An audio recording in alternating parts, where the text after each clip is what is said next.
Where's the money, Lebowski? The Big Lebowski is about a character named Jeff Lebowski, played by Jeff Bridges, a sort of aging pothead who lives in Los Angeles and who becomes the victim of a case of mistaken identity just because he happens to have the same name as a millionaire who lives out in Pasadena. By virtue of that, he's thrust into this intrigue surrounding a kidnapping involving the millionaire's wife.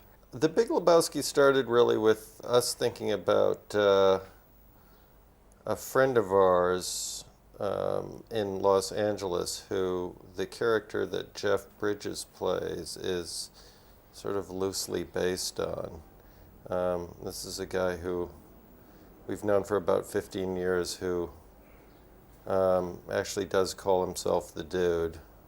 And it was sort of imagining him in sort of the context of a Chandler kind of a story that got us started on the script. It just seemed interesting to us to thrust that character into the most confusing situation possible. The person, it would seem, on the face of it, least equipped to deal with it. That's sort of the conceit of the movie. Wait, let me explain something to you. I am not Mr. Lebowski. You're Mr. Lebowski. I'm the Dude. So that's what you call me, you know? That or his dudeness or Duder or, you know, El Duderino if you're not into the whole brevity thing. Are you employed, sir?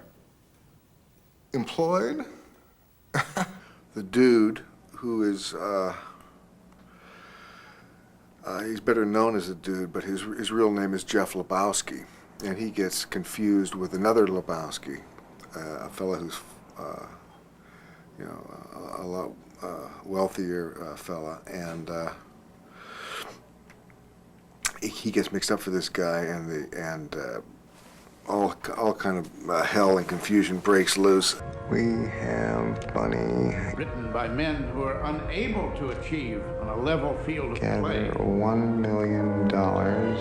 unmarked, non-consecutive 20. Weekly. Await instructions. Bum. No funny stuff. Bummer. It was definitely the Dude we wanted. I think he did have a good time making the movie. He got to eat whatever he wanted. Yeah. I mean, it was clear to Jeff that the character wasn't into this sort of Los Angeles health, fitness, and beauty, and that he could sort of let himself go, which he probably kind of enjoyed even just for that. Well, But yeah, no, you really... one thing he did take from the real character, the real Dude, is, you know, the real Dude is quite overweight, and I think when Jeff met him once, and I think he looked at him and went, okay, yeah, I can kind of let my waistline go for this part. About all Jeff wanted to know, actually pretty consistently, Jeff Bridges, at the beginning of the start of shooting every scene, he'd walk up to one or the other of us and say, ask if we figured whether or not the Dude burned one on the way over. Yeah, so do you think the Dude burned one on the way over? So I'd think about it, usually we'd say, yeah, he probably burned one on the way over, and Jeff would go over in the corner, rub his knuckles in his eyes to turn him red and do the scene, and that was kind of the extent of what you had to do to direct Jeff. Some actors like talking about it more than others. No, you're not wrong. Am I wrong? You're not wrong, Walter. You're just an asshole. Okay, then. Play Quintana and O'Brien next week. There should be pushover. Man, you just take it easy, man. In this particular case, the story was very loosely sort of based on the sort of narrative structure of like a Chandler novel, you know, and those novels are very episodic in nature. They usually follow the main character as he sort of encounters these different characters on a sort of journey to uncover a mystery or find a missing person or whatever it may be in the novel. So that was sort of in this case, that was sort of the model for this story. In each movie, it's a little bit different in terms of where the... Actually, the one case where it got sort of, just in terms of plot, most involved and most sort of difficult for us to manage was Miller's Crossing, which was a gangster movie, sort of homage to, or rip-off, depending on your point of view, of Dashiell Hammett. And that got very sort of just in the sense of the convolution of the plot, got very sort of involved, and that was sort of, as I say, difficult to manage. This one, yeah, not as much. It was partly in this one we sort of figured, if things are become a little bit too complicated and are unclear, it doesn't really matter. I mean, the plot is kind of not the.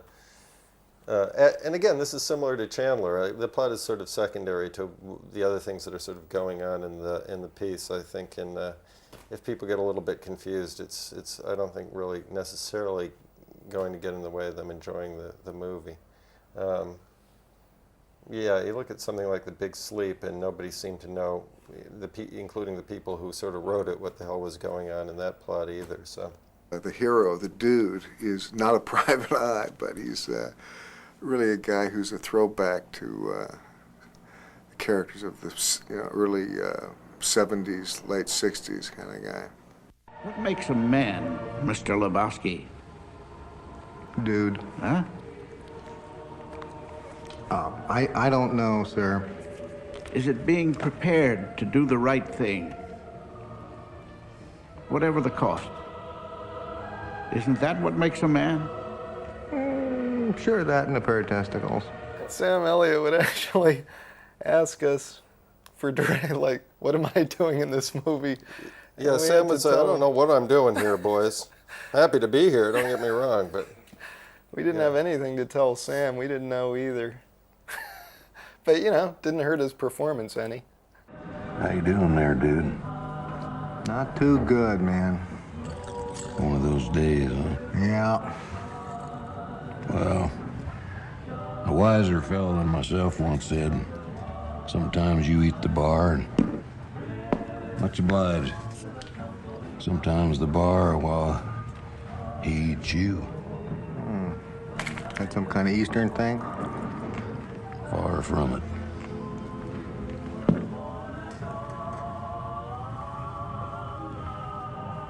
I like your style, dude. we really wrote that part for Sam because we like his voice. He's got that really. I mean, he really can hit that lower register. Also, he's got that really big mustache, so when you're cutting the movie, you can move his lines around, cheat him into his mouth, wherever. You can never see his lips. It's a good thing about working with Sam Elliott. Walter's kind of an interesting character for me. I'm trying to do justice to him. He was written so wonderfully. He's head of a security agency, his own. I think he gets by all right. Doesn't really the most nattily dressed fellow in town. He's got his own agenda. He's got an army background, and that's his career, is reminding people of his service in Vietnam. He means well, but he is a little oafish. That wasn't her toe, dude. Whose toe was it, Walter? Should I know? I do know that nothing about it indicates. Man, it the was her. nail polish, Walter. Fine, dude.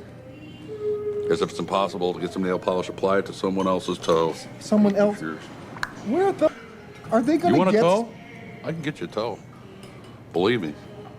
There are ways, dude. You don't want to know Walter- about it, believe me. Yeah, but Walter. Hell, I can get you a toe by 3 o'clock this afternoon with nail polish. Yeah, we wrote the Walter part for John, who I guess this is the third movie we've done with him. Well,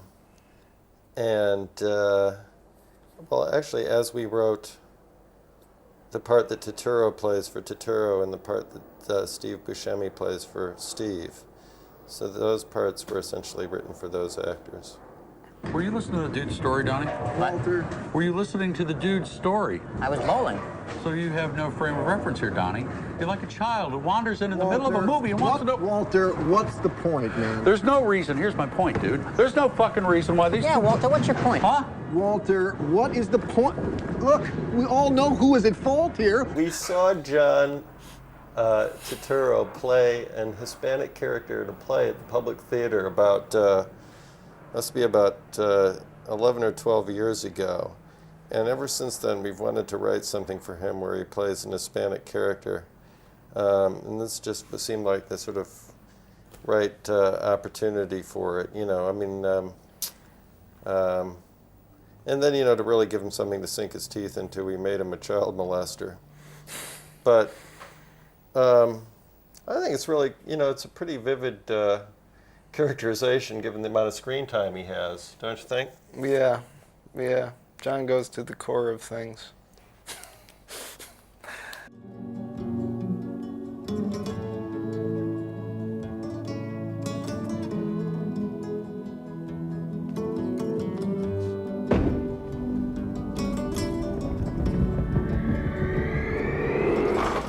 Characters were conceived as being, partners in a dysfunctional marriage, the Jeff Bridges and John Goodman character, they were, and at the point where we were writing the script, we sort of conceived them in the sense that, designed them so that they would be able to, or constantly would be sort of pushing each other's buttons in terms of those kinds of reactions, the sort of getting on each other's nerves and yet still at a certain level really liking each other. One of the things that Jeff, I think, it's interesting because one of the things that Jeff sort of came to while we were rehearsing before we started shooting was he sort of conceived the character appropriately as being very sort of mellow and laid back, and yet in practically every scene in the movie, he ends up exploding because of what Walter is doing or saying or making happen. And that was something he hadn't sort of associated on the first reading of the script with the character, but it's very much a part of sort of how the two characters relate to each other. It's a definite buddy movie. That's what I love about it. And the dialogue's just funnier than hell. I mean, it's one of those where you crack the page and you start laughing every 2 pages, enough where you got to sit for 5 minutes and then you can pick it up again. Walter, I love you, but sooner or later you're gonna have to face the fact you're a goddamn moron. Okay, dude, no time to argue. Hey, man! The bridge. Hey, Walter! Hey, Walter! Hey, Walter! There goes the radio! Okay, dude, your wheel. 15 mph, I roll out. I double back, I grab one of them and beat it out of him. Easy. Lucy! You didn't think I was rolling out of here naked, did you? Walter, 15, dude, this is it. Let's take Walter. that hill!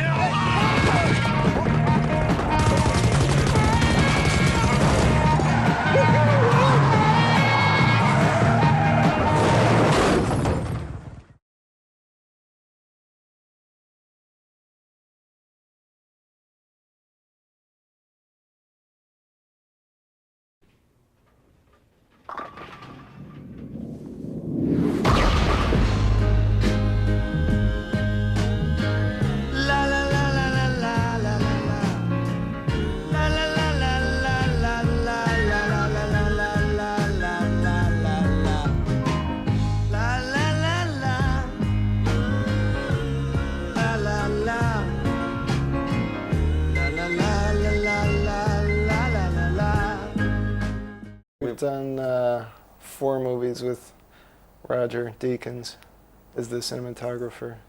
Well, it's funny, we met Roger specifically.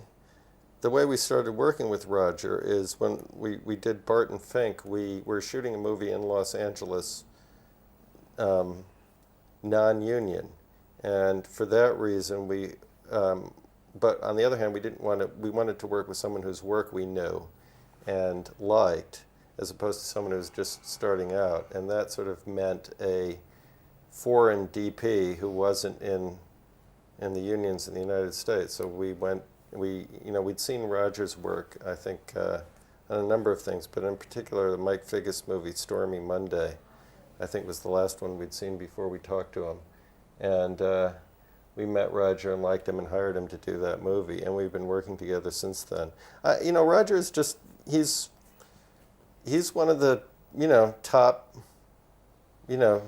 3 or 4 DPs working in the world right now. I think he's like, there's nobody better than Roger. He's, and just personally, we get along really well, so it's been a good collaboration. Yeah, Julianne Moore is really good. Yeah, it wasn't meant to be. It isn't specifically English, the accent. It's some vague, non-specific, geographically swell finishing school for girls in Switzerland, maybe, accent that she came up with. Yeah, She just, you know, read the script and sort of intuitively grasped that there should be something sort of horribly regal about the character. She's very funny. Julianne Moore plays a wonderful avant-garde artist who specializes in some sort of feminist art. I couldn't really put my finger on it. Yeah, something to do with women. Do you like sex, Mr. Lebowski? Excuse me? Sex, the physical act of love, coitus. Do you like it? I was talking about my rug. You're not interested in sex? You mean coitus? I like it too. It's a male myth about feminists that we hate sex. It can be a natural, zesty enterprise. However, there are some people, it is called satyriasis in men, nymphomania in women, who engage in it compulsively and without joy.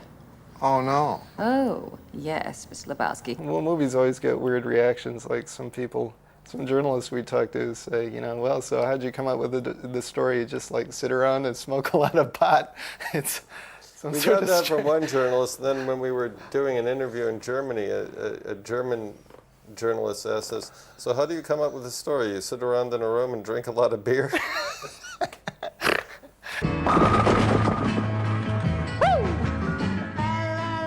I'm throwing rocks tonight. Steve doesn't say much in the movie. Well, we thought it would be interesting after, you know, he plays sort of a motor mouth in Fargo. He never really shuts up.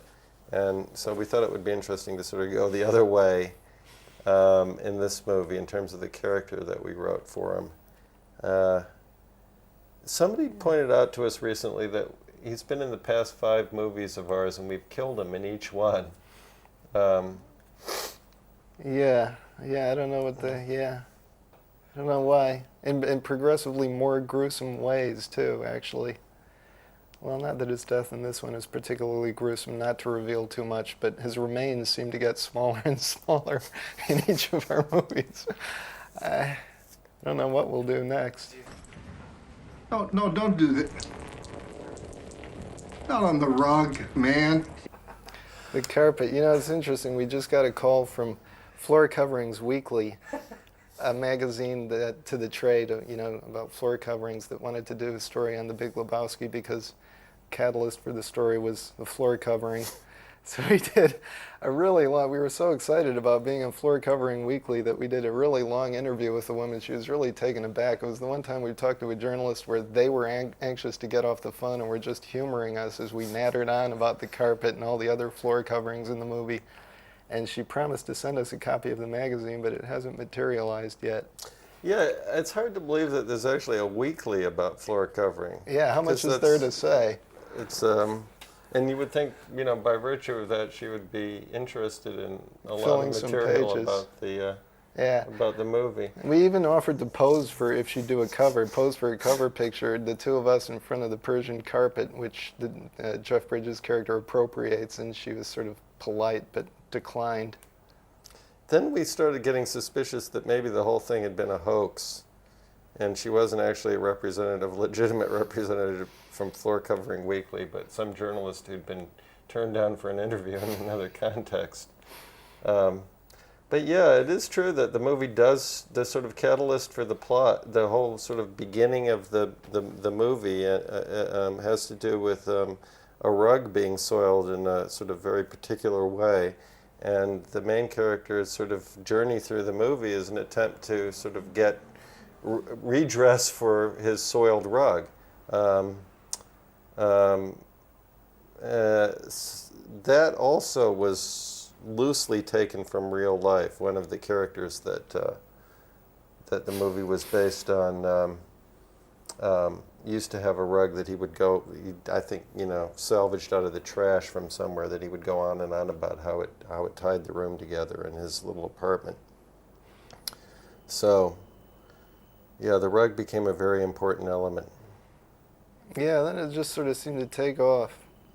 Actually, literally.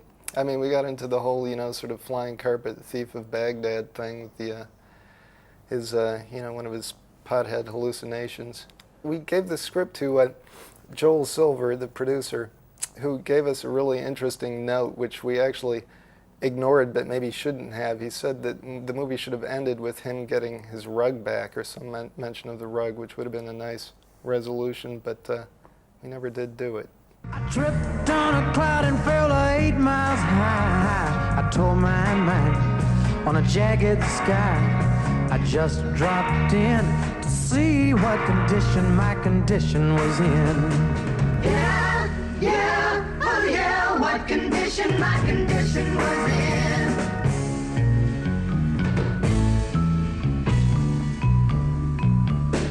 I pushed my soul in a deep dark hole and then I followed it in. We thought we could do many of those shots practically, the shots where we don't see Jeff full figure sort of floating between the girl's legs in the bowling alley. But actually, human body is such that Jeff's shoulders are just a little too broad, and the girls, though they were cast to be tall, were just not tall enough so that Jeff couldn't actually fit between their legs. They had to be shot in separate passes. There was a pass of the camera tracking past the girl's legs, and then a shot of Jeff floating over the, being propelled over the bowling alley, and they had to be composited in a computer with Jeff shrunk very slightly so that he could indeed sort of plausibly pass between their legs but not look like not shrunk to the extent that you'd notice. But yeah, all the shots in those shots of Jeff with the dancing girls in the Busby Berkeley sequence are composited in a computer. So they were shot separately. The shots where the camera actually goes through the legs were shot practically on a stage, just with the camera on.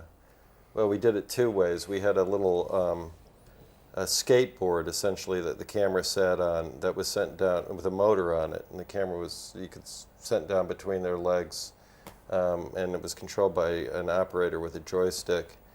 It's similar to a device that we used in the bowling alley where we would chase the bowling balls down the bowling lane. This little motorized skateboard with a camera on it could get up to about 20 miles an hour and chase these bowling balls down the lane. Well, you know, another convention of the private eye movies, I mean Raymond Chandler stories, but again, private eye movies generally is at some point the private eye gets slugged or gets slipped the Mickey fin or whatever and goes into some sort of delirium or hallucination. That's sort of certainly a hallmark of the movies and in many of the novels that movies are based on as well.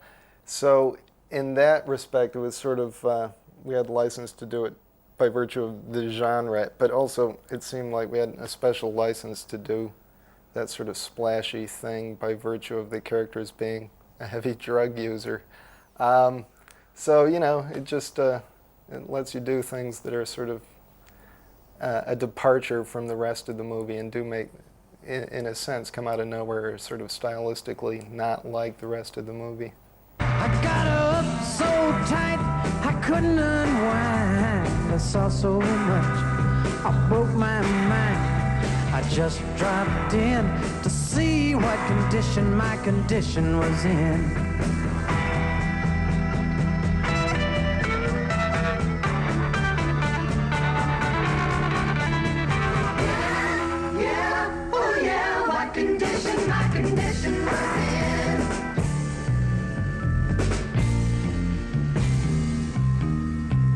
Someone painted April Fool in big black letters on a dead-end sign.